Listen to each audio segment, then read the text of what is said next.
Hola, muy buenos días a todas. Qué bueno que nos acompañan otra vez en este círculo de lectura, Desescolarizarte. Y vamos a continuar la lectura pendiente de Respondona de Bell Hooks. Y vamos a reanudar con el capítulo 14, este libro que ha sido, honestamente para mí, bastante revelador. Estoy abriendo la pantalla para que podamos empezar nuestra lectura. La semana pasada reflexionaba con Marianne, amiga de nosotras de Desescolarizarte, que ella,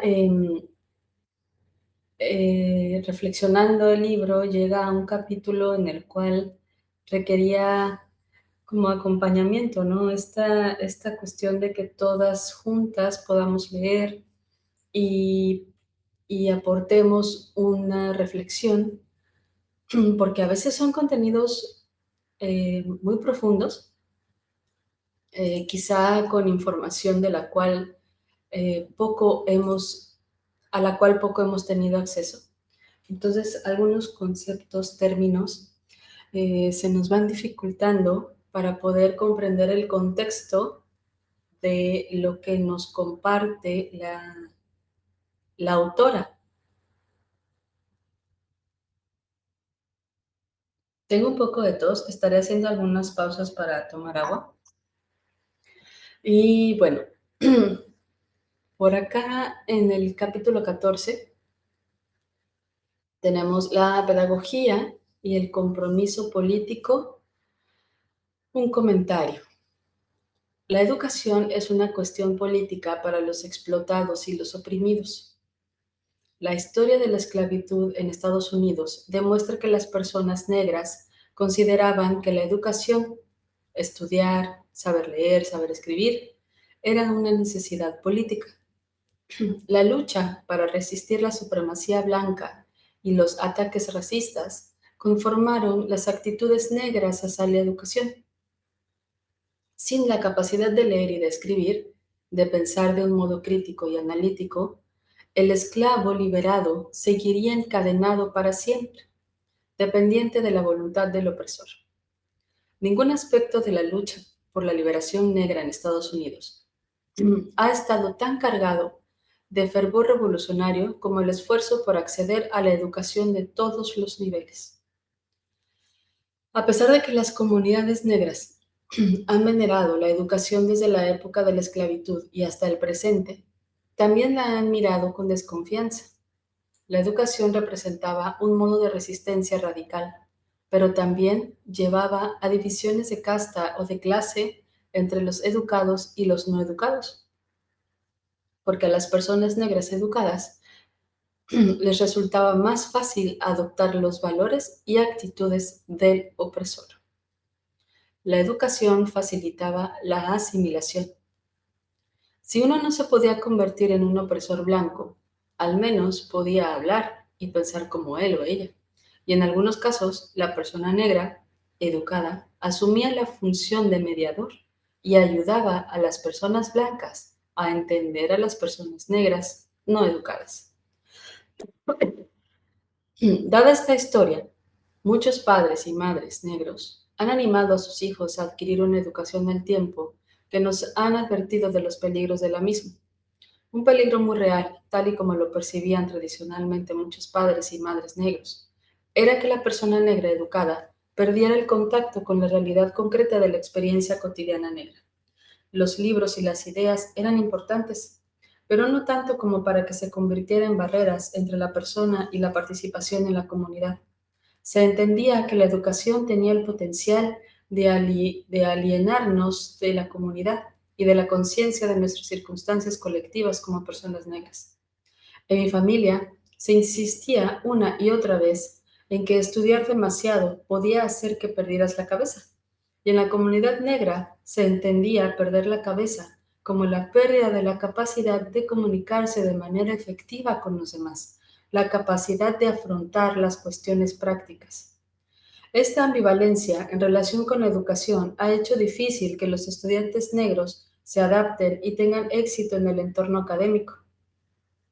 Muchos de nosotros descubrimos que tener éxito en la educación que nos habían alentado a desear era mucho más fácil si nos distanciábamos de la experiencia de la clase baja negra, que era nuestra realidad básica.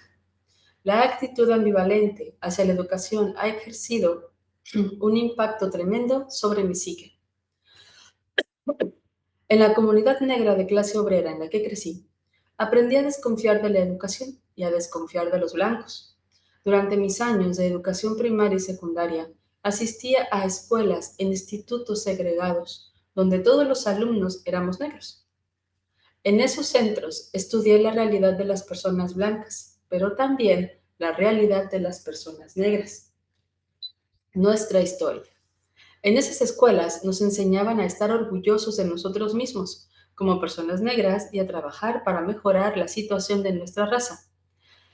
A quienes como yo habíamos experimentado un entorno educativo estructurado para satisfacer nuestras necesidades de personas negras, nos afectó profundamente que dejaran de existir y tener que empezar a asistir a centros educativos para blancos. En los centros para blancos, dejamos de ser personas con una historia, con una cultura. Solo existíamos en calidad de personas primitivas y esclavos.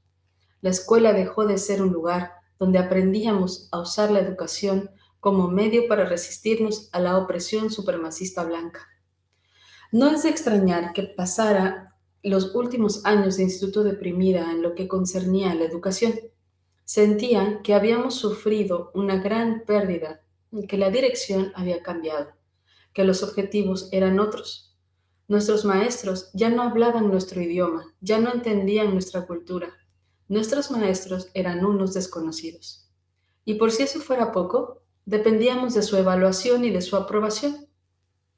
Aprendimos a no cuestionar su racismo porque ostentaban el poder sobre nosotros.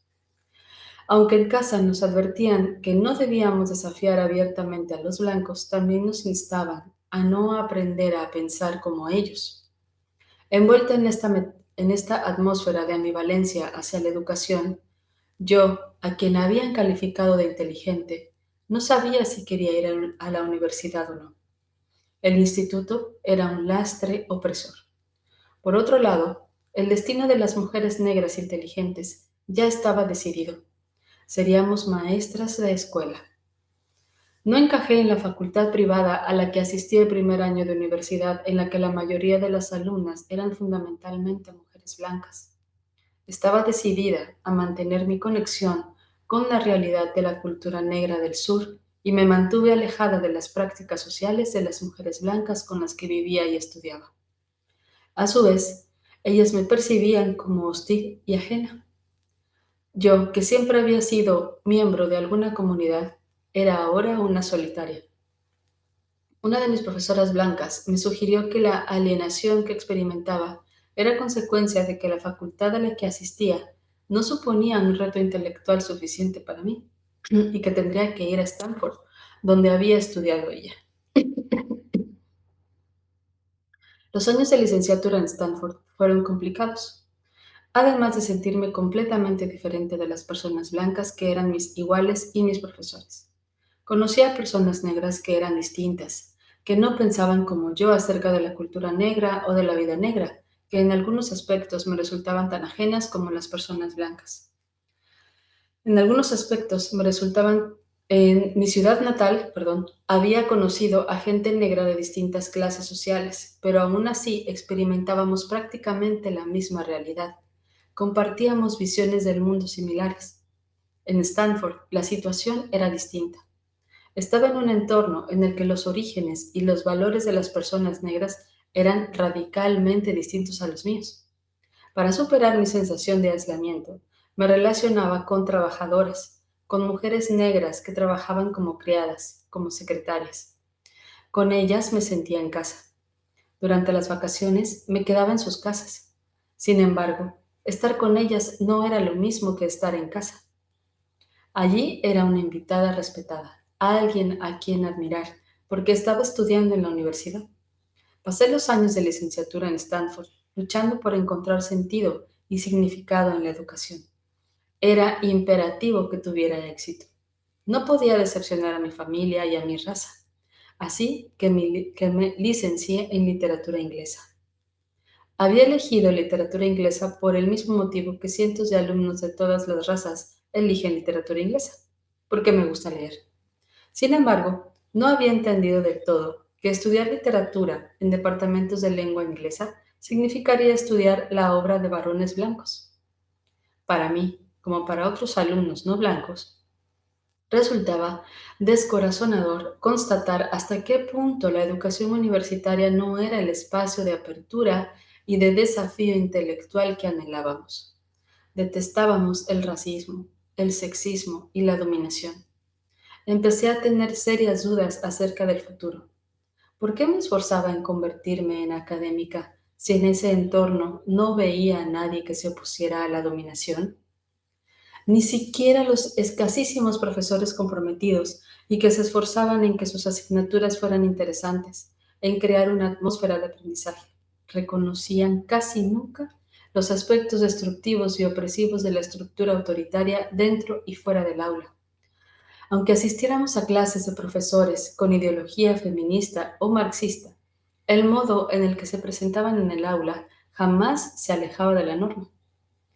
Esto era especialmente cierto en el caso de los profesores marxistas. Le pregunté a uno de ellos, que era blanco, cómo podía esperar que los alumnos nos tomáramos en serio su ideología como una alternativa radical a la estructura capitalista si nos encontrábamos con que los profesores marxistas eran aún más autoritarios y opresivos que el resto. Todo el mundo se mostraba reticente a hablar del hecho de que los profesores que defendían una política radical casi nunca permitían que su crítica de la dominación y de la opresión influyera en sus estrategias docentes. La ausencia de cualquier modelo de profesor que combinara una ideología política radical opuesta a la dominación con la práctica de esa ideología en el aula me hacía dudar de si sería capaz de hacer las cosas de otra manera. Cuando empecé a dar clases, intenté no emular a mis profesores de ninguna manera. Diseñé estrategias y enfoques diferentes que, a mi parecer, estaban más alineados con mi ideología política. Leer la obra de Paulo Freire influyó de un modo determinante en mi convicción de que en el contexto del aula se podían hacer muchas cosas, de que no hacía falta conformarse. La introducción a una conversación con Paulo Freire, publicada en el IDAC, insiste en la necesidad de un proceso educativo que no se base en un modelo autoritario y dominador, donde un profesor poderoso transfiere su conocimiento a un alumno que carece de todo poder. El texto sugiere que la educación podría ser un espacio para el desarrollo de la conciencia crítica, donde se pudiera establecer un diálogo y donde crecieran tanto el alumno como el profesor. Si aceptamos la educación en este sentido más rico y dinámico de adquirir una capacidad crítica y de intervenir en la realidad, nos damos cuenta al instante de que no existe nada semejante a una educación neutra. Toda educación tiene una intención, un objetivo que solo puede ser político, o bien confunde la realidad y la hace impenetrable y oscura, lo que lleva a la población a marchar a ciegas por un laberinto incomprensible, o bien desenmascara las estructuras económicas y sociales que determinan las relaciones de explotación y de opresión entre las personas, y derriba los laberintos para que cada uno pueda elegir su propio camino. Por lo tanto, nos enfrentamos a una decisión clara: educar para la liberación o educar para la dominación. En retrospectiva, parece que incluso los profesores más radicales seguían educando para la dominación. Y me preguntaba si era así porque no podíamos ni siquiera imaginar educar para la liberación en la universidad corporativa. En el caso de Freire, Él habla como un hombre blanco privilegiado que se alza y actúa en solidaridad con los grupos oprimidos y explotados, sobre todo en sus esfuerzos para instaurar programas de alfabetización que insistan en educar la conciencia crítica. En mi caso, como mujer negra de origen trabajador, me alzo y actúo como miembro de un grupo oprimido y explotado que ha alcanzado cierto nivel de privilegio. Aunque yo elijo educar para la liberación, mi lugar de trabajo se halla entre las paredes de universidades habitadas fundamentalmente por alumnos blancos privilegiados y unos cuantos alumnos de otras razas. Entre estas paredes he intentado enseñar literatura y cursos de estudio sobre la mujer de modos que no refuercen las estructuras de dominación, imperialismo, racismo, sexismo y explotación de clase. No pretendo que mi enfoque sea políticamente neutro, algo que perturba a los alumnos, a quienes han hecho creer que toda la educación universitaria ha de ser neutra. El primer día de clase, hablo acerca de mi postura, de las maneras en que mi asignatura puede ser distinta a otras a medida que trabajamos para diseñar estrategias de aprendizaje que satisfagan nuestras necesidades. Por supuesto, antes hemos de descubrir juntos cuáles son esas necesidades. Aunque explico que la asignatura será distinta a otras, los alumnos no siempre se lo toman en serio. Una de las diferencias básicas es que espero que todos participen en clase, si no espontáneamente, al menos leyendo párrafos o artículos cortos. De este modo, todos los alumnos hacen una aportación, todas las voces son escuchadas. A pesar de que lo digo cuando comienzan las clases y de que el programa lo especifica con claridad, los alumnos se quejan y se lamentan por tener que hablar. Hasta hace poco no he empezado a entender gran parte de las quejas como una conducta que quiere cambiar el cambio. Tanto los profesores como los alumnos tienen dificultades para cambiar de paradigma, a pesar de que hace tiempo que anhelan un enfoque distinto. El esfuerzo de intentar educar para la liberación en el marco de la universidad corporativa me ha resultado enormemente estresante. Aplicar estrategias pedagógicas nuevas con el objetivo de subvertir la norma, de implicar por completo a los alumnos, es una tarea muy difícil. A diferencia de los oprimidos o de los colonizados, que cuando empiezan a educarse para desarrollar una conciencia crítica, pueden descubrir una sensación de poder y de identidad que los libera de la colonización de la mente, que los hace libres. Es muy habitual que los alumnos privilegiados se nieguen en redondo a admitir que sus mentes hayan sido colonizadas, que han aprendido a ser opresores, a dominar, o al menos a aceptar con pasividad la dominación de otros.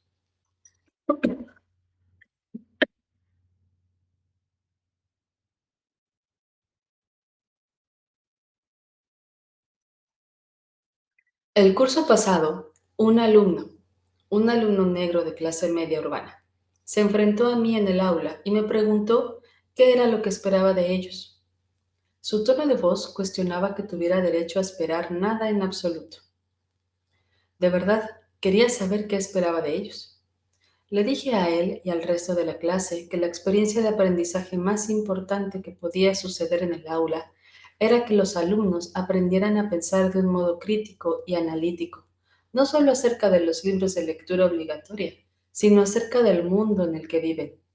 Educar la conciencia crítica y animar a todos los alumnos, ya sean privilegiados o no, que buscan acceder a un privilegio de clase en lugar de proporcionar una sensación de libertad y de liberación, invita a criticar las expectativas y los deseos convencionales. En ocasiones, esta experiencia les resulta absolutamente amenazadora, y aunque a veces abordan la situación con una gran apertura mental, puede resultar un proceso difícil e incluso doloroso. El semestre pasado impartí una asignatura sobre escritoras negras en la que animaba a los alumnos a pensar en el contexto social en el que emerge la literatura, en el impacto de la política de la dominación, racismo, sexismo y explotación de clases sobre la escritura.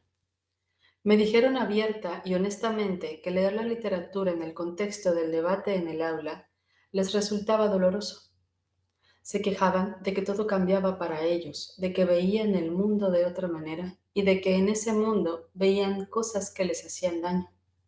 Nunca antes un grupo de alumnos había hablado con tanta franqueza acerca del dolor que les causaba aprender a ver el mundo de un modo crítico. No deslegitimé su dolor ni intenté racionalizarlo.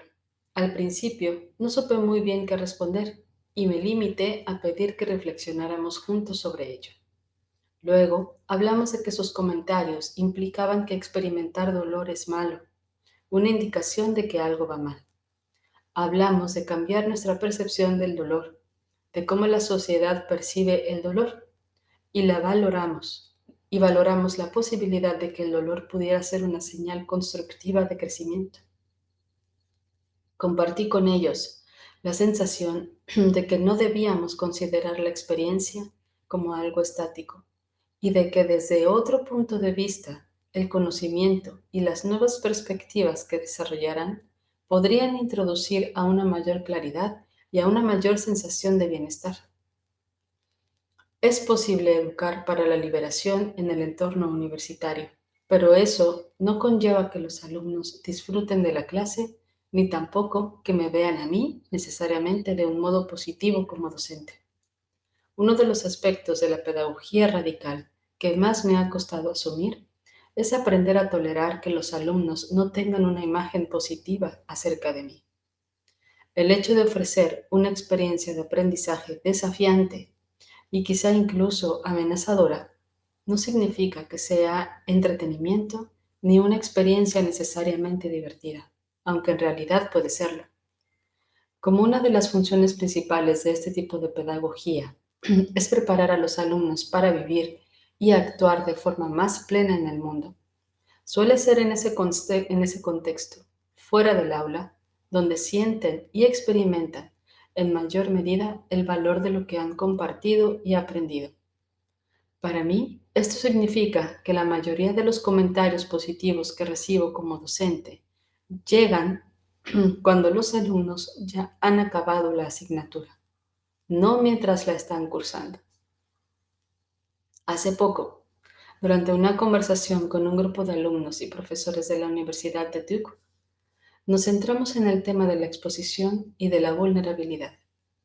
Un profesor blanco que sentía que su ideología era radical, que su manera de enseñar educaba para la liberación y que sus estrategias eran subversivas, dijo que consideraba importante que nadie en la estructura burocrática de la universidad supiera lo que sucede en el aula.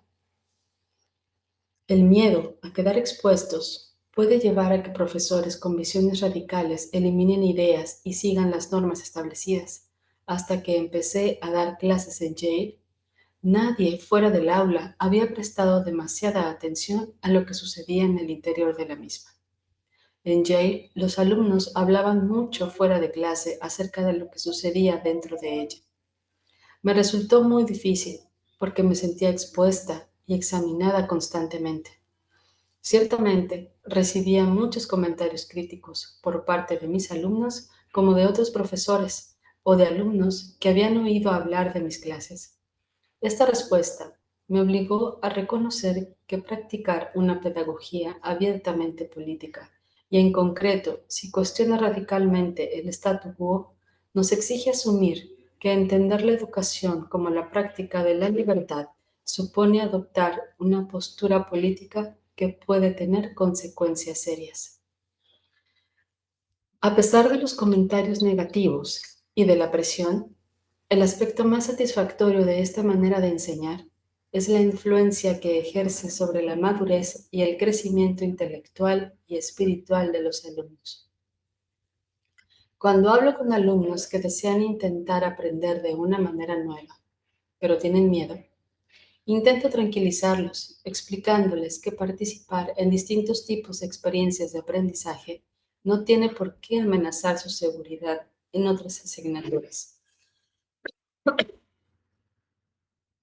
No destruirá el sistema de apoyo de la educación, por lo que no hace falta tener miedo. Por otro lado, si solo sienten miedo, es una señal de que la asignatura no es para ellos. Mi compromiso con la educación como práctica de la libertad se ve reforzado por la gran cantidad de alumnos que se matriculan en mis clases y al hacerlo, afirman su deseo de aprender de otra manera. Su testimonio confirma que podemos ejercer la educación como práctica de la libertad en el entorno universitario, que nuestras vidas se transforman allí, que allí hacemos una labor política radical y significativa.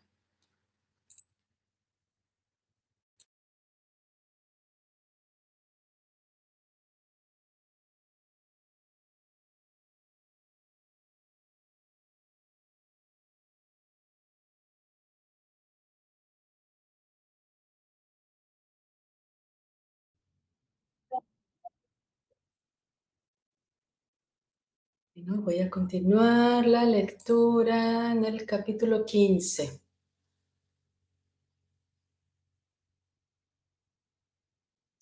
La politización feminista, un comentario.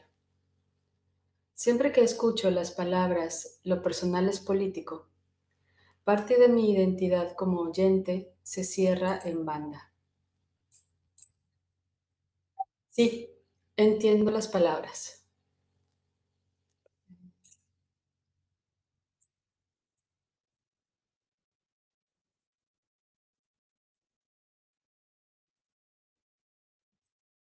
Sí, entiendo las palabras. Entiendo ese aspecto de la concienciación feminista temprana que instaba a todas las mujeres que escuchaban a entender como cuestiones políticas sus problemas, sobre todo los problemas que experimentaban como resultado del sexismo y de la opresión sexista, que instaba a empezar por lo interno y a avanzar hacia lo externo, a empezar por el punto de partida de la identidad personal y luego a avanzar de la introspección a una conciencia de realidad colectiva. Esta es la promesa que contenían esas palabras. Sin embargo, era una promesa demasiado fácil de incumplir, de romper. Una cultura de dominación es necesariamente narcisista. Tomar la identidad personal de la mujer como punto de partida de la politización de una mujer que, en un patriarcado capitalista supremacista blanco, está hecha particularmente y construida socialmente para pensar solo en ella, en su cuerpo. Soy el universo, soy todo lo que importa. Solo puede ser peligroso. Ahora vemos el peligro que entraña lo personal es político. Lo personal, lo que conocemos sobre todo como lo privado, como ese espacio en el que no hay intervención exterior, como lo que podemos guardar para nosotros, como lo que no sale fuera, sabedores de cómo concibe lo personal esta cultura. La promesa era transformar su significado asociándolo a lo político.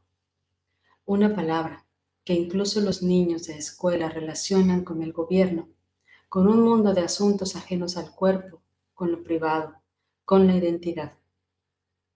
Ahora vemos el peligro. Lo personal es político.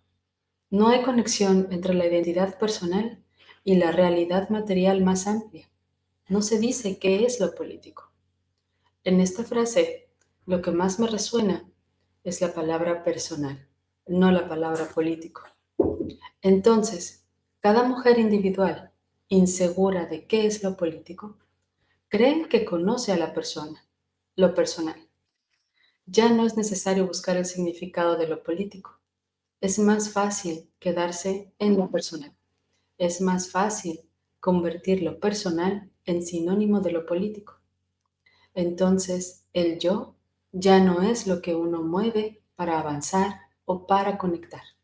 Se queda en su sitio, en un punto de partida que ya no es necesario abandonar. Si lo personal y lo político son una misma cosa, no hay politización, no hay modo de convertirse en un sujeto feminista radical. Quizá sean palabras demasiado fuertes, Quizá algunas de vosotras recordéis la urgencia, la profundidad, el modo en que este eslogan llegó a vuestras vidas y se aferró a vuestra experiencia. Y os movisteis. Entendisteis mejor la relación entre la experiencia personal y la realidad política. No podemos negar las distintas maneras en que mujeres individuales pudieron encontrar de forma concreta la estructura profunda del eslogan y usarla para radicalizar su conciencia.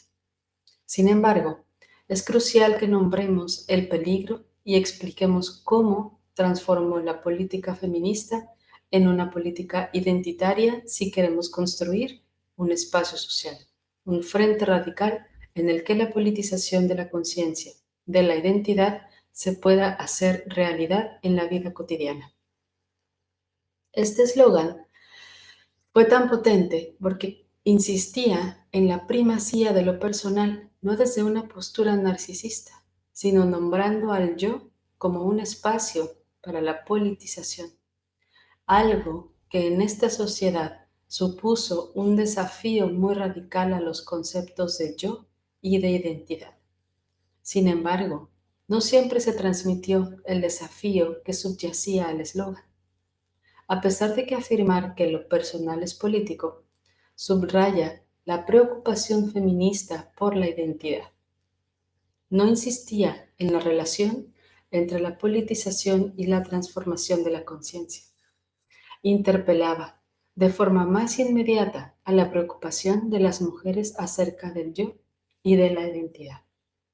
De nuevo, la insistencia radical en la primacía de una identidad politizada quedó oculta, incluida en una estructura cultural más amplia, cuyo énfasis sobre la identidad ya estaba legitimado por las estructuras de dominación.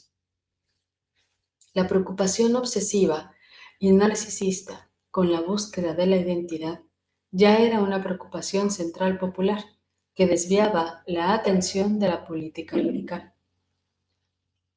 Por lo tanto, fue fácil asociar el énfasis feminista sobre la identidad no con un proceso de politización radical, sino con un proceso de despolitización. Comúnmente, la misión importante ya no era transformar nuestra relación con el yo y la identidad, educar la conciencia crítica, implicarnos y comprometernos políticamente, sino explorar la propiedad identidad, afirmar y consolidar la primacía del yo tal y como existía en ese momento. Esta postura se vio reforzada por el énfasis del movimiento feminista sobre el estilo de vida, sobre ser políticamente correctos en la representación del yo en lugar de ser sencillamente políticos. Exasperada por la política identitaria, Jenny Byrne comienza su ensayo Homelands of the Mind, Jewish Feminism and Identity Politics, con la afirmación: la política identitaria es la última moda. La explotación ya no está de moda. Es extrínsecamente determinista. La opresión, sí, es intrínsecamente personal. ¿Qué hay que hacer que ha sido sustituido por quien soy? La cultura política ha cedido a la política cultural. El mundo material ha pasado a ser metafísico. Los negros, las mujeres, los homosexuales, todos se buscan a sí mismos. Y ahora, como combinación de todas sus búsquedas, ha llegado la búsqueda de la identidad feminista judía. El ensayo de Byrne habla de la crisis de compromiso y de implicación política provocada por la incesante búsqueda de identidad. Apoyo sin reparos su esfuerzo para exponer cómo la identidad política ha llevado a la construcción de un concepto de movimiento feminista que, en sus palabras, es separatista e individualista y mira hacia adentro. Afirma: la relación orgánica que hemos intentado forjar entre lo personal y lo político se ha degradado hasta tal punto que ahora la única idea de política que se considera legítima es la personal. Sin embargo, creo que es fundamental que no nos burlemos ni despreciemos lo metafísico, sino que encontremos un punto de unión constructivo entre la lucha material y las preocupaciones metafísicas. No nos podemos oponer al énfasis sobre la política identitaria, dándole la vuelta a la lógica y desprestigiando lo personal, ignorar las cuestiones de identidad o criticar la preocupación por el yo no ayuda a movimiento feminista si no planteamos enfoques alternativos. Si no abordamos de una manera dialéctica la cuestión de la politización feminista, la relación entre los esfuerzos para construir socialmente el yo, la identidad, en una estructura opositiva, una identidad que resista la dominación y que permita el mayor bienestar posible. Si queremos cuestionar la política identitaria, debemos ofrecer estrategias de politización que amplíen nuestro concepto de quiénes somos, que intensifiquen nuestra sensación de intersubjetividad, nuestra relación con una realidad colectiva.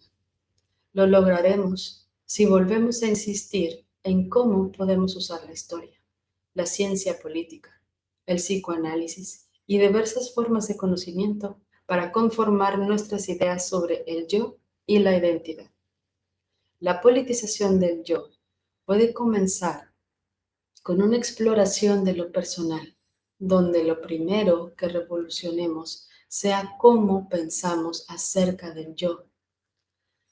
Para empezar a reconceptualizar, tenemos que reconocer la necesidad de examinar el yo desde un punto de vista nuevo, crítico. Esta perspectiva insistiría en el yo como en un espacio de politización, pero también insistiría en que limitarnos a describir la experiencia personal de explotación o de opresión no equivale a politizarnos. No basta con conocer lo personal, sino que debemos conocerlo, hablar de ello, de una manera distinta. Conocer lo personal puede significar señalar espacios de ignorancia, vacíos de conocimiento, que nos incapacitan para relacionar lo personal con lo político. En ¿Acaso no soy yo una mujer? Señalé la diferencia entre experimentar una forma de explotación y entender la estructura de dominación concreta que la causa. El primer párrafo del capítulo sobre racismo y feminismo, la cuestión de la responsabilidad, comienza así.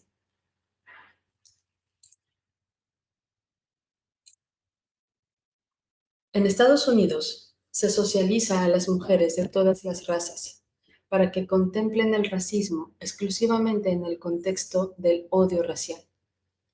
En concreto, en el caso de las poblaciones blanca y negra, el término racismo suele considerarse sinónimo de discriminación o prejuicio contra las personas negras por parte de las blancas. El primer encuentro que tienen las mujeres con el racismo como opresión institucionalizada es a través de la experiencia personal directa o mediante la información extraída de conversaciones, libros, el cine y la televisión. De ahí que el entendimiento de la mujer estadounidense del racismo como arma política del colonialismo y el imperialismo sea muy limitado. Experimentar el dolor racial o ser testigos de este no es sinónimo de entender su origen, evolución o impacto en la historia mundial. Muchas de las mujeres implicadas en el movimiento feminista asumieron que describir la experiencia personal de explotación a manos de los hombres equivalía a politizarse. La politización combina necesariamente este proceso, nombrar la experiencia personal, con una comprensión crítica de la realidad material concreta que sienta las bases de dicha experiencia personal. Aunque están relacionadas, la tarea de comprender esas bases y lo que hay que hacer para transformarlas es muy distinta a la de tomar conciencia de la experiencia personal. Las críticas feministas de la política identitaria que llaman la atención sobre cómo esta erosiona al movimiento feminista no han de negar la importancia de dar nombre y voz a la experiencia personal.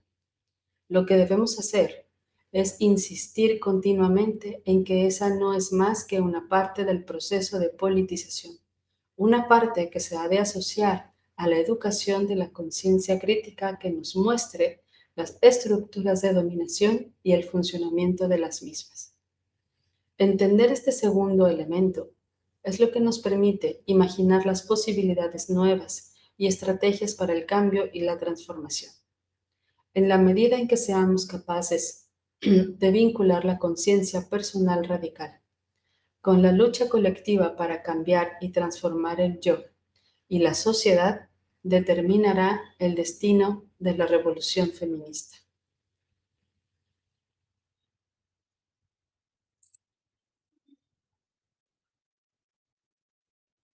Si de las personas que están aquí en línea escuchando, alguien gusta hacer comentarios, solamente abra su micrófono y me puede interrumpir, por favor.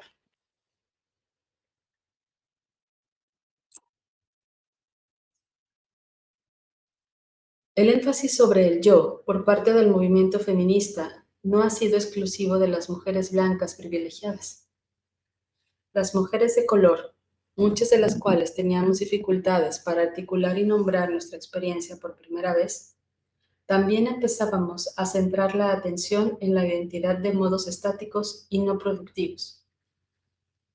Jenny Byrne se centra en mujeres negras individuales que promovieron la política identitaria y llama la atención sobre una afirmación del colectivo Río Combahee que dice así: la política más profunda y potencialmente más radical surge directamente de nuestra propia identidad, no de esforzarnos para poner fin a la opresión de otro. Esta declaración afirma la prioridad de la política identitaria. Procedía de mujeres negras radicales y sirvió para legitimar el énfasis del movimiento feminista sobre la identidad, para legitimar que conocer nuestras necesidades individuales es un acto político. Es una afirmación muy problemática desde muchos puntos de vista. Si la identidad personal se construye sobre una base de poder y de privilegio obtenida de la participación y de la aceptación de las estructuras de dominación, no podemos asumir que centrarnos en nombrar esta identidad llevará necesariamente al desarrollo de una conciencia radicalizada, a cuestionar ese privilegio, a una resistencia activa. Podemos nombrar la experiencia personal propia sin comprometernos a transformar ni a cambiar dicha experiencia. Sugerir, como sugiere esta afirmación, que las personas individuales no podemos radicalizar con tanto éxito nuestra conciencia o nuestras acciones si participamos en luchas de resistencia que no afecten directamente a nuestras vidas, devalúa el poder de la solidaridad. Participar en las luchas por la liberación es la única manera en que las personas no son victimizadas.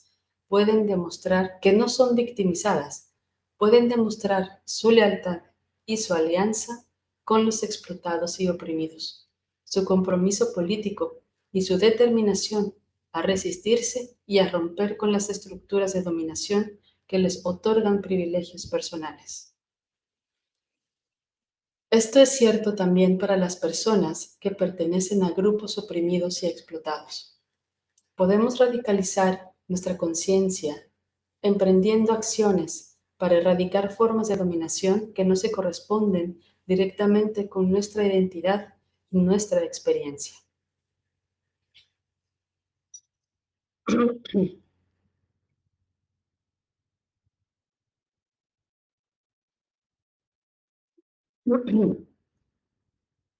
Bourne afirma, la ¿Quieres que política... te ayude a leer?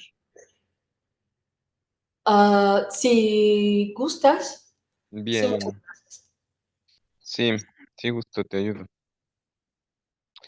Born afirma, la política identitaria considera el descubrimiento de la identidad como el objetivo supremo.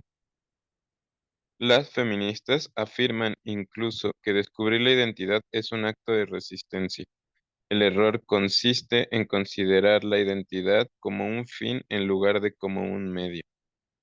La identidad no es un mero precursor de la acción, también se crea mediante la acción.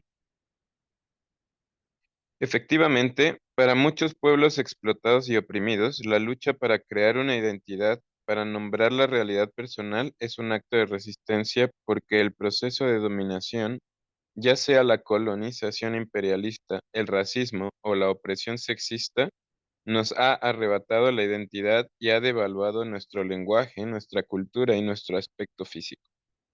Sin embargo, en este caso también se trata solo de una frase en el proceso revolucionario, una a la que parece que Bourne no concede valor alguno, pero no hay que descalificarla. Incluso cuando las personas privilegiadas repiten el gesto con tanta frecuencia que pierde toda implicación radical. Por ejemplo, el eslogan "Lo negro es bello" fue una expresión muy importante y popular de resistencia contra la supremacía blanca. Por supuesto, la expresión pierde sentido y poder si no se relaciona con un proceso de politización en el que las personas negras aprendamos a vernos como sujetos en lugar de como objetos.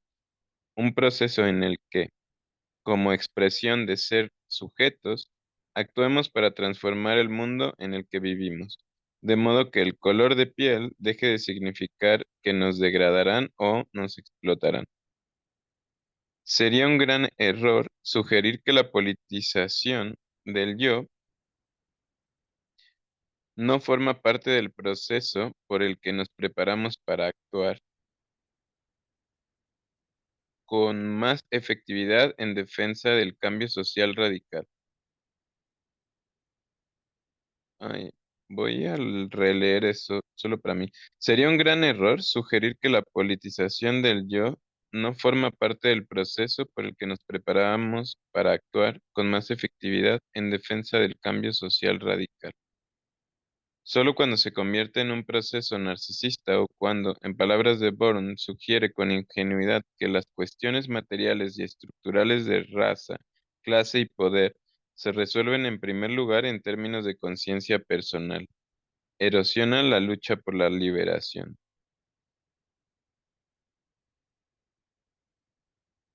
Cuando trazo el mapa de la politización feminista, de cómo nos convertimos en seres con más conciencia política, comienzo por insistir en el compromiso con la educación de la conciencia crítica. Gran parte de esa educación comienza por el examen del yo desde una perspectiva nueva y crítica.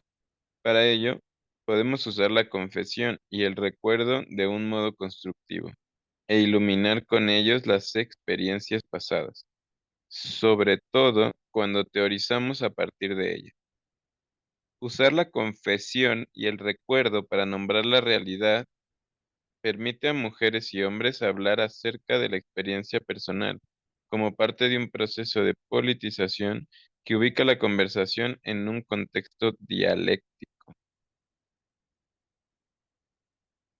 Esto nos permite hablar de la experiencia personal de otra manera, de un modo que politiza no solo el acto de narrar, sino también lo que se narra.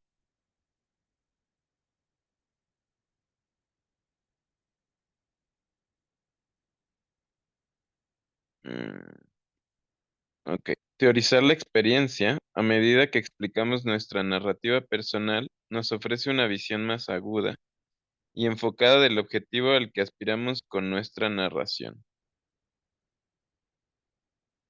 El libro Female Sexualization, A Collective Work of Memory, compilado por Frida Howe, describe un uso interesante y constructivo de la memoria y la confesión. Colectivamente, las mujeres que hablan no solo se esfuerzan en nombrar su experiencia, sino también en ubicar dicha experiencia en un contexto teórico. Usan la confesión y el recuerdo como herramientas de intervención que les permitan combinar el conocimiento científico con la experiencia cotidiana. Por lo tanto, y para no insistir excesivamente en lo individual, asocian continuamente su experiencia personal con la realidad colectiva. La narración se convierte en un proceso de historización. No elimina a las mujeres de la historia, sino que permite que nos veamos como parte de la historia. El acto de escribir historias autobiográficas permite a las mujeres del libro de Job verse desde un punto de vista distinto, que describen como una forma políticamente necesaria de trabajo cultural. Comentan que hace que vivamos nuestras vidas de un modo más consciente. Si se usan de un modo constructivo, la confesión y el recuerdo son herramientas que aumentan la conciencia de uno mismo. No tienen por qué limitarnos y hacer que miremos únicamente sí, y hacer que miremos únicamente hacia nuestro interior. Las pensadoras feministas en Estados Unidos usan la confesión y el recuerdo para narrar historias de victimización que casi nunca presentan de un modo dialéctico. Ok. Esta postura ha llevado a que no contemos con narraciones múltiples y diversas de todos los aspectos de la experiencia femenina. En nuestra lucha por aprender más acerca de cómo las mujeres nos relacionamos entre nosotras, con los hombres y con los niños en la vida cotidiana, nos resulta útil contar con la confesión y con el recuerdo como fuentes documentales. Sin embargo, debemos ser cuidadosos y no promover la construcción de narrativas de experiencia femenina tan normativas que toda experiencia que no encaja con el modelo se considera ilegítima o no merecedora de investigación. Reconsiderar cómo podemos usar constructivamente la confesión y el recuerdo evita que nos limitemos a nombrar la experiencia personal sin más. Permite a las pensadoras feministas hablar de la identidad en relación con la cultura, con la historia, con la política o con cualquier otra cosa y cuestiona el concepto de identidad como algo estático e inmutable.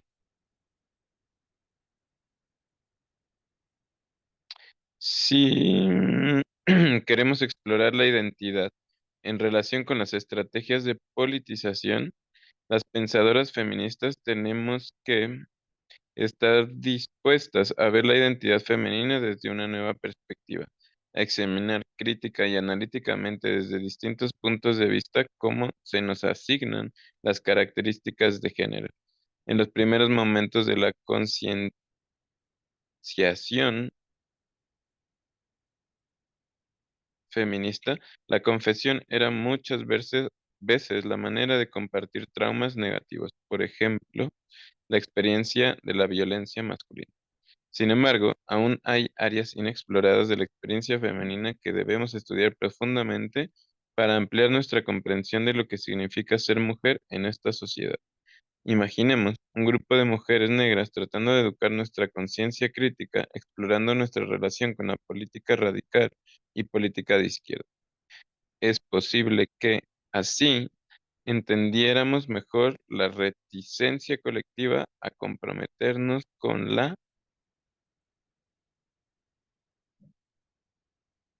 lucha feminista, con la política revolucionaria o que reflexionásemos sobre las experiencias que nos preparan y nos capacitan para entablar esos compromisos.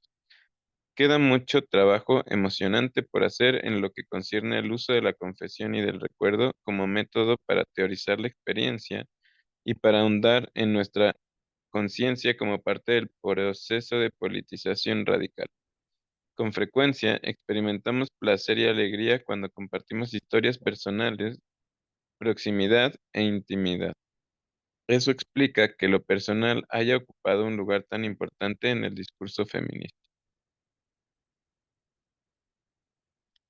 Si queremos reafirmar el poder de lo personal sin quedar atrapadas en la política identitaria, Nos tenemos que esforzar en vincular la narrativa personal con la actuación política para cambiar y transformar el mundo. Listo. Gracias.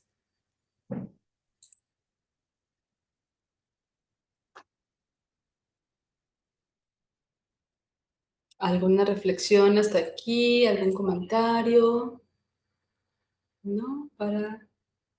Vamos a continuar unos 10, 15 minutos y terminamos. Pues sí estaría bien digerir un poco, ¿no? No Ok. creo que haya sido nada sencillo lo que acabamos de leer. Sí tenía como unas cosas medio truculentas de digerir. Pero bueno, de lo que yo puedo entender y compartir es pues que tenemos que desarrollar alguna cosa personal, ¿no? Algún camino personal y también seamos capaces de narrarlo. Yo soy hombre, ¿no? Así que la experiencia femenina, a menos que la viva de muchas formas, pues no me queda como, no puedo asimilarlo de otra forma más que leyendo también, ¿no? Entonces sí, rescato mucho ese punto de narrar todas las experiencias para tener todos esos puntos de vista. Y no sé si aquí en el grupo queda claro lo que es dialéctica. No, yo recuerdo haberlo escuchado, estudiado, pero ahora mismo no recuerdo su significado. Sí, porque como que la utiliza de base esta autora para pues referirse a la construcción, porque dice el acto de politización, ¿no? Entonces, Sí, creo yo que usando esos términos, ella se refiere al acto de politización como la forma de crear vínculos, y que esos vínculos lleven a una acción que genere un bienestar mayor o común. Entonces, la dialéctica es cómo lo dice ahí arribita, cuando muestra la palabra dialéctica, dice la forma de narrarnos y de narrar lo que nos rodea. Entonces es importante como tener al menos dos perspectivas de lo que está sucediéndonos, ¿no? Eso como para tener mayor claridad de lo que nos está pasando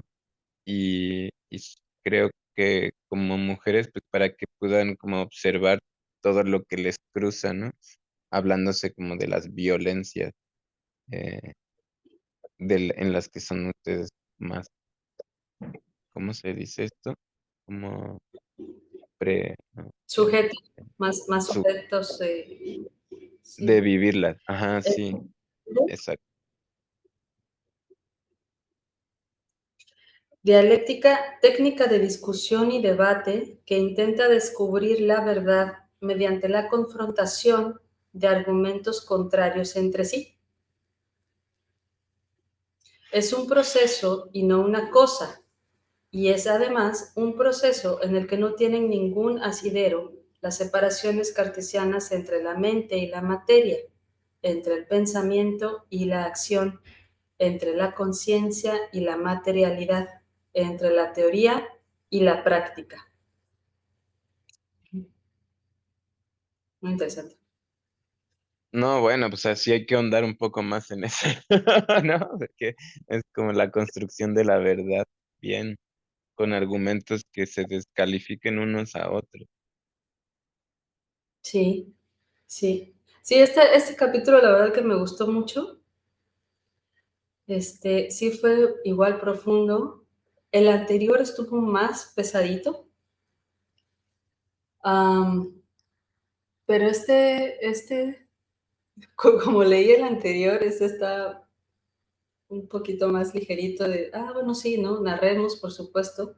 Y la visión de ella que me gusta mucho, ahora que lo voy conociendo más, es que no radicalizar, o sea, no ir hasta el extremo que nos haga em, como desaparecer, porque como mencionaba, cuando el yo se politiza, entonces queda expuesto a todos y a todo, cuando el yo tiene que ser un proceso de descubrimiento como muy individual, pero no separado tampoco.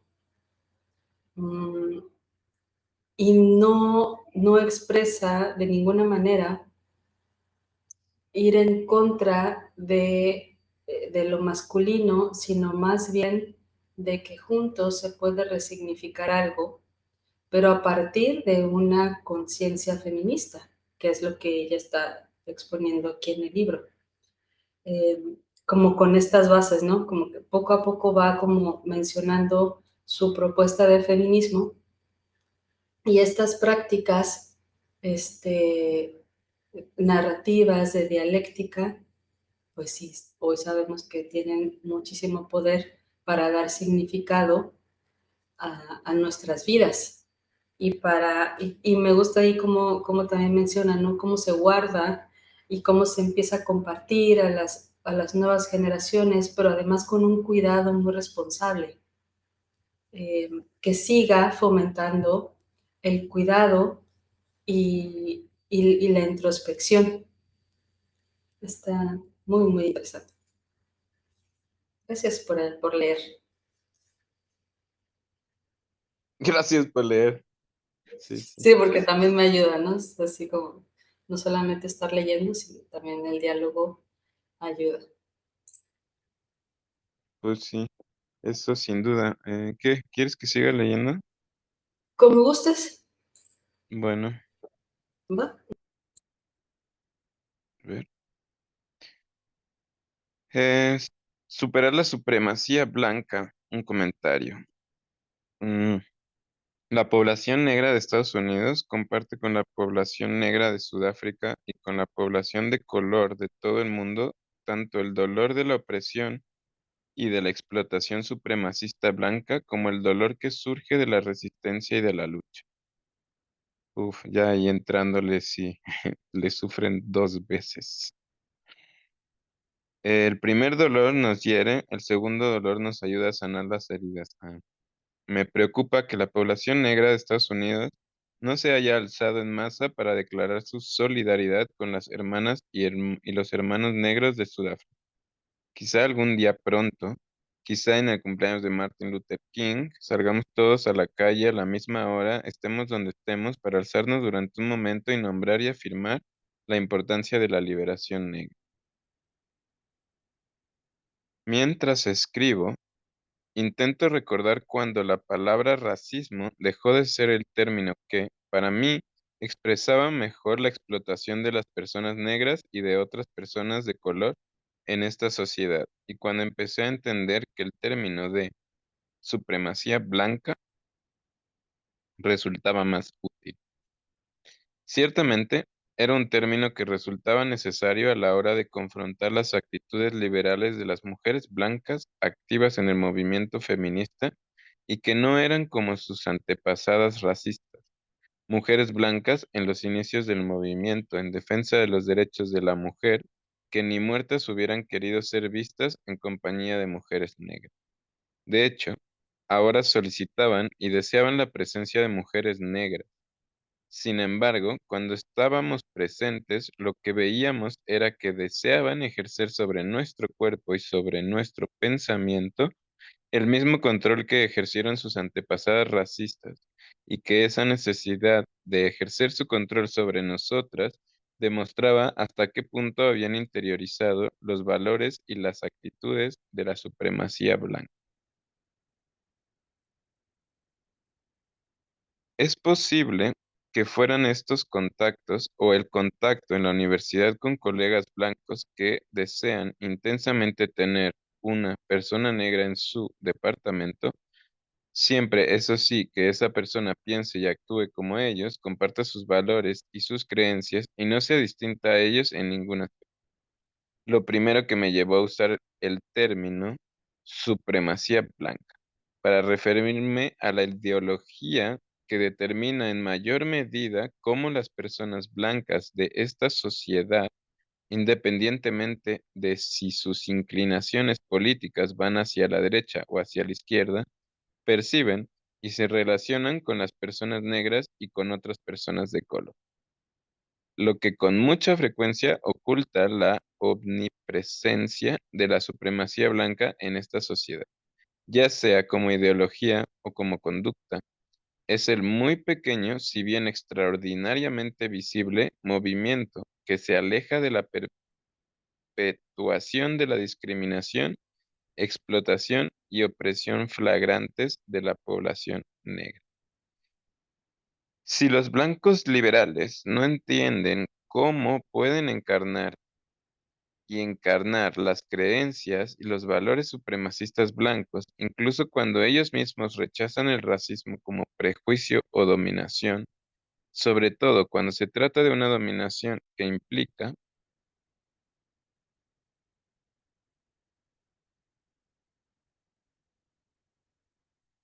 control coercitivo, la toma de conciencia de cómo sus acciones apoyan y afirman la misma estructura de dominación y de opresión racistas que dicen querer ver erradicada es imposible. Del mismo modo, el término supremacía blanca resulta mucho más útil a la hora de entender la complicidad de las personas de color en la defensa y el mantenimiento de las jerarquías raciales que no implican la fuerza, como la esclavitud o el apartheid, que el de racismo interiorizado, un término que se usa sobre todo para sugerir que las personas negras han absorbido las emociones y las actitudes negativas acerca de la raza negra que mantienen las personas blancas.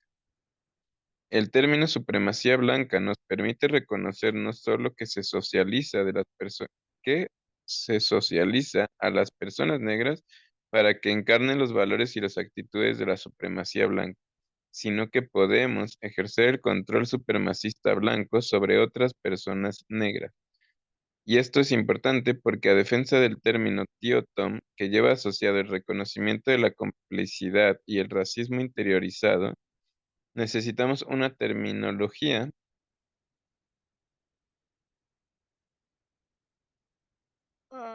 nueva que nombre con precisión cómo nosotros, personas negras, ejercemos poder directamente las unas sobre las otras cuando perpetuamos las creencias supremacistas blancas.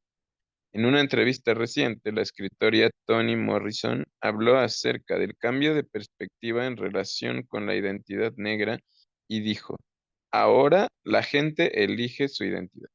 Ahora la gente elige ser negra. En este momento histórico, cuando unas pocas personas negras ya no experimentan el apartheid racial o el racismo brutal que siguen determinando el destino de mucha gente negra, es más fácil que esas pocas personas se alíen políticamente con el grupo racista blanco dominante. Claro. La estrategia de la asimilación ha otorgado legitimidad social a este cambio de alianza. Se trata de una estrategia que hunde sus raíces en la ideología de la supremacía blanca y sus defensores instan a las personas negras a negar la negritud, a imitar a las personas blancas racistas y a absorber sus valores y su manera de vida. Irónicamente, muchos de los cambios en la política social y en las actitudes sociales que antaño se consideraban maneras de poner fin a la dominación racial han servido para reforzar y perpetuar la supremacía blanca. Esto es especialmente cierto de las políticas sociales que han alentado y promovido la integración racial. Dada la fuerza continuada del racismo, la integración racial traducida en asimilación solo sirve para reforzar y mantener la supremacía blanca. Sin un movimiento activo y continuado que ponga fin a la supremacía blanca, sin una lucha continuada por la liberación negra, no puede existir en Estados Unidos un entorno social que fomente de verdad la integración.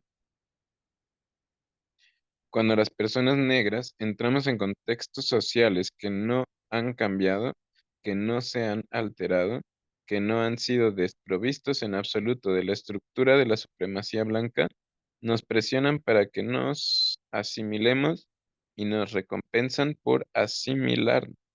Las personas negras que trabajan o se relacionan socialmente en entornos predominantemente blancos cuyas estructuras están conformadas por los principios de la supremacía blanca y que se atreven a afirmar la negritud y su amor por la cultura y la identidad negras corren un gran peligro. Debemos cuestionar, protestar y resistir continuamente mientras de manera simultánea nos esforzamos en conseguir que nuestra defensa no tenga el menor resquicio para que no nos puedan aplastar. Esto es especialmente cierto en entornos donde nos arriesgamos a ser despedidos o a no recibir los ascensos que merecemos. Resistir la presión para asimilarnos forma parte de nuestra lucha para poner fin a la supremacía blanca.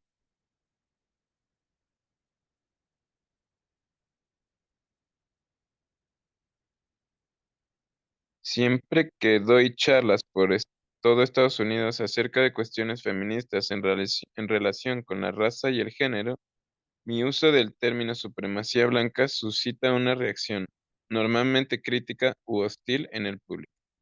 Personas blancas e incluso algunas que no son blancas insisten en que no vivimos en una sociedad supremacista blanca, que el racismo no es en absoluto el problema que era antes.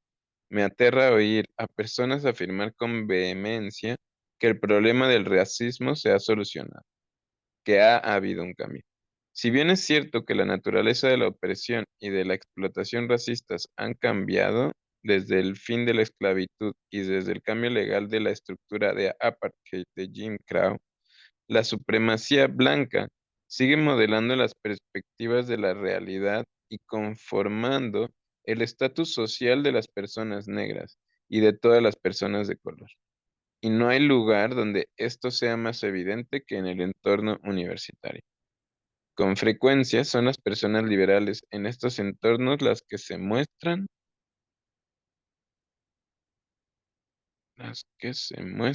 más reacias a reconocer esta verdad. Hace poco, durante una conversación con un abogado blanco en su casa, donde yo era una invitada, me dijo que alguien le había comentado que últimamente los niños aprendían muy poca historia en la escuela, que el intento de ser inclusivos, de hablar de los nativos americanos, de los negros, de las mujeres, ha llevado a presentar un enfoque fragmentado de personas representativas específicas y que ya no se ofrece un marco histórico general. Le respondí sugiriendo que a los blancos les ha resultado más fácil practicar esta inclusión para modificar la estructura general, que es más fácil alejar del foco de Cristóbal Colón, el importante hombre blanco que descubrió América, y desplazarlo hacia Toro Sentado o Harriet Tubman, que dejar de contar con una historia distorsionada de Estados Unidos que defiende la supremacía blanca. Enseñar la historia de un modo verdaderamente nuevo exigiría abandonar los mitos antiguos informados por la supremacía blanca, como la idea de que Cristóbal Colón descubrió América. Significaría hablar de imperialismo, de la colonización de los africanos que llegaron aquí antes que Colón. Véase They Came Before Columbus de Ivan Van Sertima. Significaría hablar de genocidio, de la explotación y traición a los indios nativos americanos a manos de los colonos blancos, de cómo las estructuras legales y gubernamentales de esta sociedad apoyaron y mantuvieron la esclavitud y el apartheid desde la Constitución. Esta historia solo se podrá enseñar cuando la supremacía blanca deje de modelar las perspectivas de los maestros. Esta conversación es uno de los múltiples ejemplos que revelan cómo las personas blancas y negras pueden relacionarse socialmente de un modo amistoso y estar integradas racialmente el tiempo que los conceptos profundamente incrustados de la supremacía blanca permanecen intactos. ¿Quieren que les apoye a leer? Sí, dale. Permanecen intactos. Incidentes como este hacen necesario que las personas concienzadas que las personas blancas honestas empiecen a explorar plenamente el modo en que la supremacía blanca determina cómo ven el mundo, incluso cuando su conducta no está conformada por el tipo de prejuicio racial que promueve la discriminación y la separación manifiestas. Resulta significativo que el término asimilación se empezara a usar de un modo más generalizado después de las vueltas contra la supremacía blanca de finales de las décadas de 1960 y principios de la de 1970. La intensa y apasionada rebelión contra el racismo y contra la supremacía blanca de este periodo fue crucial, porque creó un contexto para la politización y para la educación de la conciencia crítica, un contexto en el que las personas negras podíamos empezar a confrontar el alcance de nuestra complicidad, de nuestra interiorización de la supremacía blanca e iniciar el proceso de recuperación personal y de renovación colectiva. El teólogo negro Howard Tuchman describe este esfuerzo en su obra, no se me da el inglés, The Search for, bueno, ahí lo leen ustedes, y comenta, el negro es bello, se convirtió en algo más que una frase, era una postura, una actitud, una metafísica. Estos términos tan positivos y emocionantes empezaron a socavar la idea que a lo largo de tantos años se había convertido en un elemento clave de la mitología blanca. Lo negro es feo, lo negro es malo, lo negro es demoníaco y, al hacerlo, atacó fundamentalmente la primera línea de defensa del mito de la supremacía y la superioridad blancas.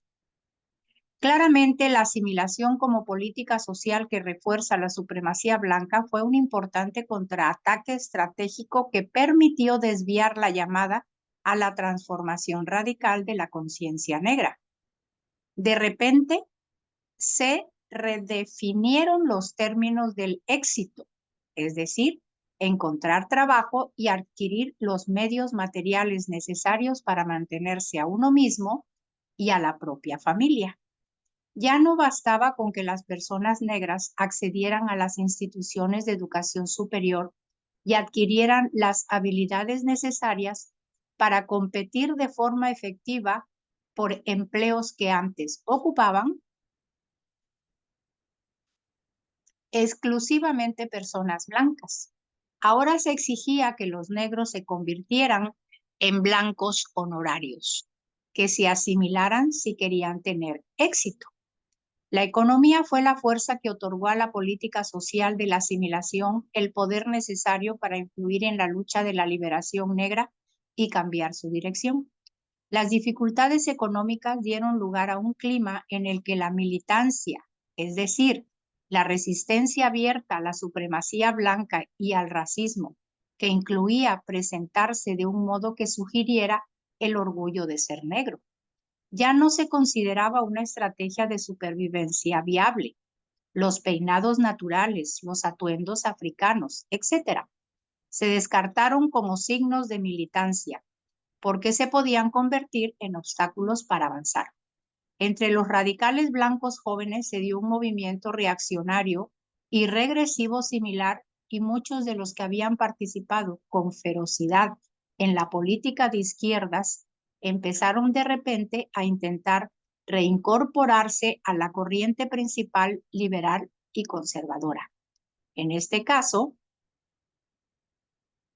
la fuerza que impulsó su regreso al sistema también fue la economía.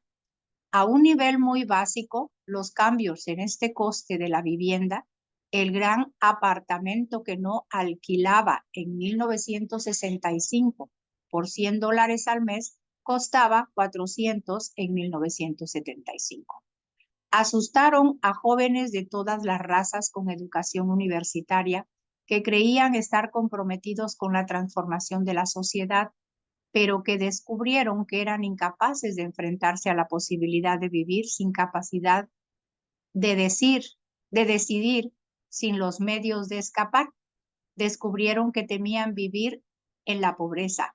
Además de la presión que ejercían las fuerzas económicas, muchos radicales perdieron la esperanza de que fuera posible cambiar el patriarcado capitalista y supremacista blanco.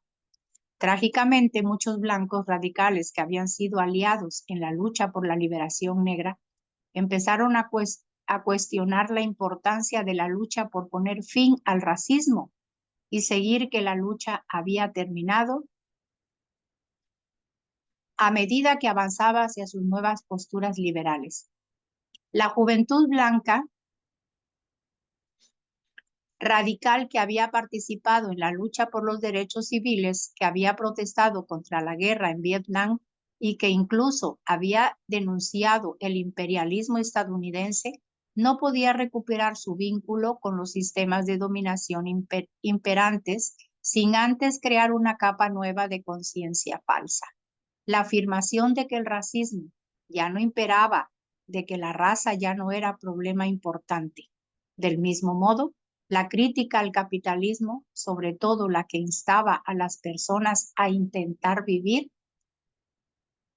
de un modo distinto dentro de una estructura capitalista, también se relegó a un segundo plano cuando la gente descubrió la importancia de tener privilegio de clase para estar en mejor posición para ayudar a los explotados.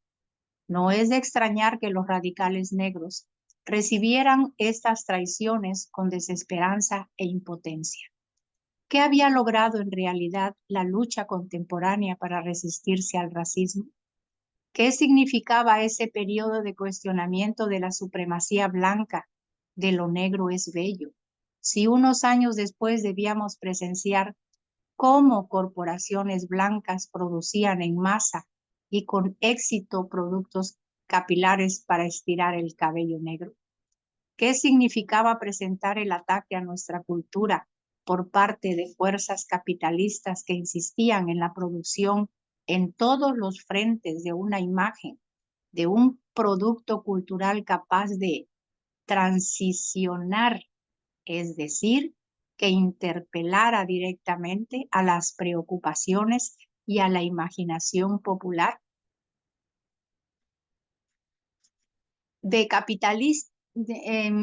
Popular de los consumidores blancos, al tiempo que seguía atrayendo los dólares de los consumidores negros. ¿Y qué significa que en 1987, cuando los telespectadores ven un magazine matutino sobre belleza negra, vean a mujeres negras que sugieren que estas tendencias se relacionan exclusivamente con las preferencias personales y que no tienen nada que ver con el racismo? Cuando los telespectadores ven a un hombre blanco privilegiado, Phil Donahue, menear la cabeza mientras intenta persuadir a la audiencia para que reconozca la realidad del racismo y su impacto sobre la población negra? ¿O qué significa que muchas personas negras digan que lo que más le gusta del programa de Bill Cosby es que apenas hace énfasis en la raza, en que los personajes son solo personas? O ver de nuevo en las noticias nacionales que los niños pequeños negros prefieren jugar con muñecas blancas que con muñecas negras. Todas las narrativas populares nos recuerdan que aún no nos hemos salvado, que la supremacía blanca sigue imperando, que la opresión y la explotación racistas que asaltan a diario del cuerpo y el alma de la población negra en Sudáfrica asalta también a la población negra aquí. Hace años, cuando era un estudiante de secundaria en plena desegregación racial, hubo una corriente de resistencia y de militancia feroz. Nos embargó y nos atravesó el cuerpo mientras, como alumnos negros, permanecíamos apretados contra las paredes de ladrillo rojo y observábamos a la Guardia Nacional armada, esperando el momento en que pudiéramos entrar y romper el racismo, esperando el momento de cambio, la victoria. Ahora percibo que ese espíritu militante se debilita también en mi interior. La sensación de desesperanza y de impotencia lo asaltan con demasiada frecuencia. Soy consciente de que tengo que esforzarme en alimentarlo, en mantenerlo fuerte. La desesperanza y la impotencia aumentan cuando veo todas esas imágenes de personas negras que se odian a sí mismas y que demuestran que la militante década de 1960 no ejerció un impacto radical sostenido, que la politización y la transformación de la conciencia negra no se convirtió en una práctica revolucionaria continuada en la vida negra. Me provoca frustración y desaliento, porque significa que tenemos que recuperar los objetivos básicos, que tenemos que renovar los esfuerzos de politización, que tenemos que recorrer de nuevo el mismo camino. Quizás lo más desalentador de todo sea el temor a que incluso si las volvemos a sembrar, las semillas no sobrevivirán, no lleguen a hacerse fuertes nunca. Ahora mismo, la ira y la cólera, véase The Uses of Anger de André Lorde, en La hermana, la extranjera, por el genocidio racial cuando continuado han vuelto a aprender el espíritu de la militancia en mi interior. Al igual que le sucede a tantos otros negros radicales que trabajan en entornos universitarios, con frecuencia me siento muy sola. Acostumbramos a trabajar en entonces habitados predominantemente por personas blancas, algunas de las cuales están concienciadas y son bien intencionadas, que no están comprometidas con poner fin a la supremacía blanca o que no están muy seguras de qué significa ese compromiso. Ciertamente, el movimiento feminista ha sido uno de los espacios en los que se ha renovado el interés por cuestionar el racismo y resistirse a él. Sin embargo, las mujeres blancas les ha resultado más fácil enfrentarse al racismo como una forma abierta de explotación y de dominación o como un prejuicio personal que confrontar la realidad global y profunda de la supremacía blanca. Últimamente, cuando se habla de raza y de género, la pregunta que las mujeres blancas formulan por más frecuencia tienen que ver con cómo han de responder a las mujeres negras o mujeres de color que insisten en que no quieren enseñarles qué es el racismo, que se niegan a mostrarles el camino. Quieren saber qué ha de hacer una persona blanca que se intenta resistir al racismo, afirmar que personas negras u otras personas de color comprometidas sinceramente con la lucha contra la supremacía blanca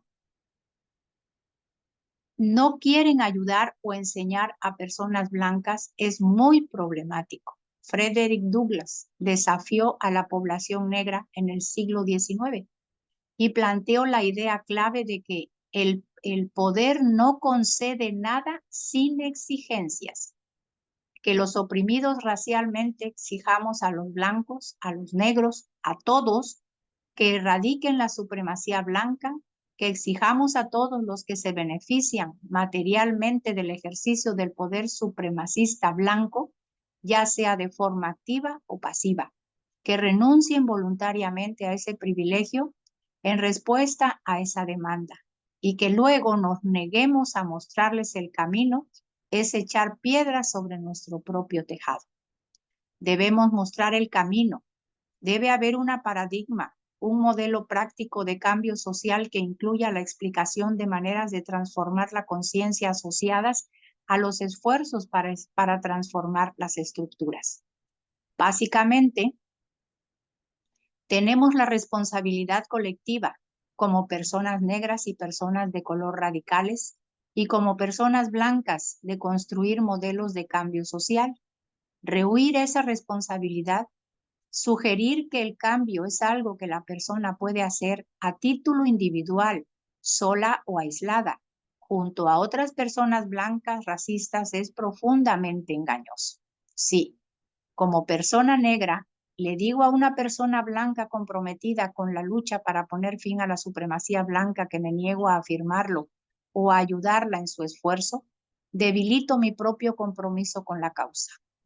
Muchas personas negras responden así porque no quieren hacerles el trabajo a los blancos y, sobre todo, porque no podemos hacerlo, a pesar de que con frecuencia parece que se nos pide precisamente eso.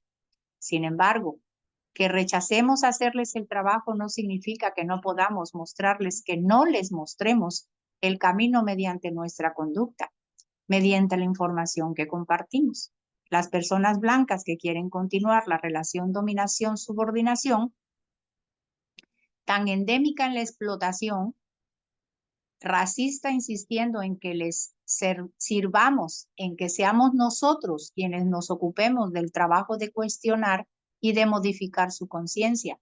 Actúan de mala fe en su obra Cartas a Guinea-Bissau, apuntes de una experiencia pedagógica en proceso. Paulo Freire nos recuerda: la verdadera ayuda significa que todos los implicados se ayudan mutuamente, que todos crecen juntos en el esfuerzo común para entender la realidad que quieren transformar. Nuestra responsabilidad colectiva. Perdón, aquí me gustaría ya hacer pausa. ¿Sí? Déjame checar cuánto queda del capítulo. Bueno, vamos a terminar la hoja, ¿sale? Bien. Para terminar el capítulo. Gracias. De nada. Nuestra responsabilidad colectiva como personas de color y como personas blancas comprometidas con poner fin a la supremacía blanca es ayudarnos mutuamente. Tenemos la responsabilidad colectiva de educar para fomentar una conciencia crítica.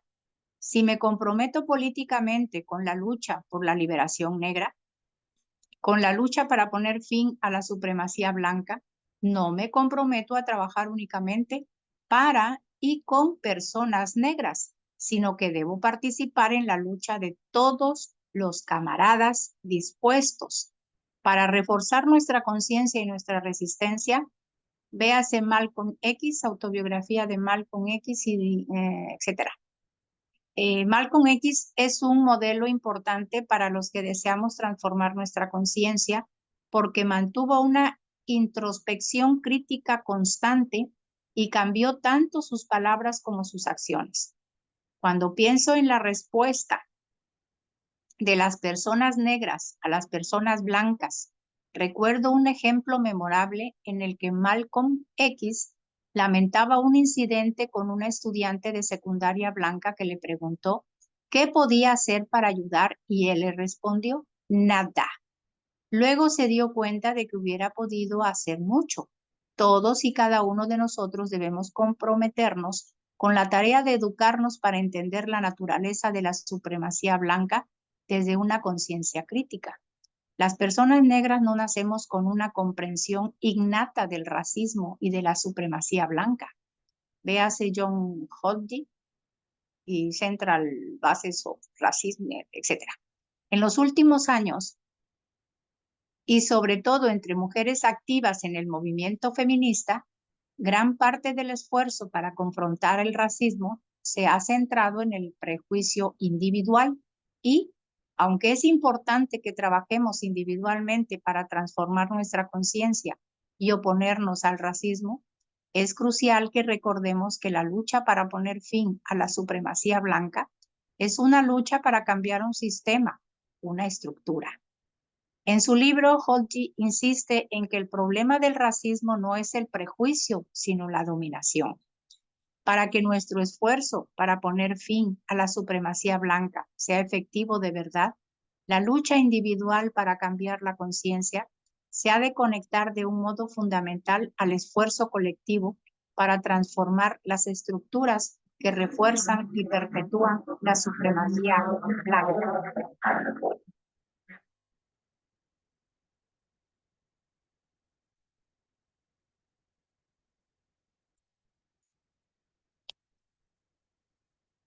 ¿Listo?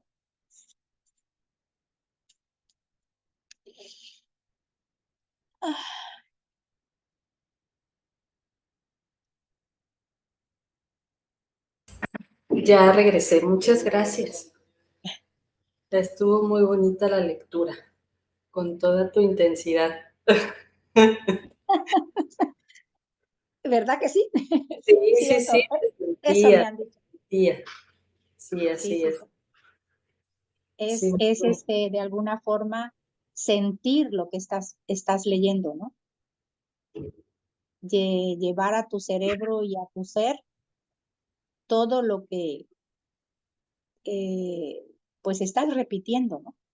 A través del habla. Sí, sí, sí, siempre me han dicho eso, hija. sí, no, y además de la misma experiencia que tú tienes en diferentes movimientos, pues también es algo que nace de manera natural. Sí, sí, así es, desde Es mis principios, ¿no? de lucha, de defensa. Sí, sí, sí, desde mis principios es de estudiante también, ¿no? Sí, así es. Así Sí, es. así es. Pero bueno, muy hermosa la lectura. Con este capítulo me acordé hay una serie en Netflix, es un documental, creo, más bien, documental película, de Nina Simone, Ah, sí, y está sí, muy buena, es preciosa. se desarrolla como en estos años, y viene ahí Es preciosa. también esta parte de rebeldía que a ella le toca y que también forma parte, y yo creo que puede ser como muy interesante, como recordarla para tener un marco de esta Así lectura. es, sí, también, también. Sí, es muy bonita y muy emotiva, muy, Sí, muy emotiva esa sí, película. Sí, así es, hija. sí, me gustó mucho. Así es, Anita. Pues bueno, Pues ya terminamos por hoy. Muchas gracias. no, Eh, gracias a ti y a y los que se participaron y estuvieron presentes. así es. Gracias a quienes nos acompañaron. Bueno, pues subo este video al canal de YouTube y nos estamos viendo nuevamente el próximo sábado. Gracias. Que así sea.